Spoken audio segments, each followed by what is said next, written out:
What might be an example of how an Inostics research can be turned into a patient solution? So right now, the patient solution would be in the clinical trial setting, to match a patient to a clinical trial that they might benefit the most from.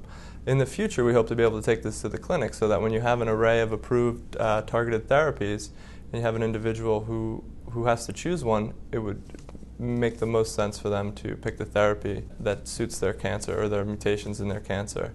So not only can you match a patient to a therapy that would work for them, you can also use this technology to monitor treatment response.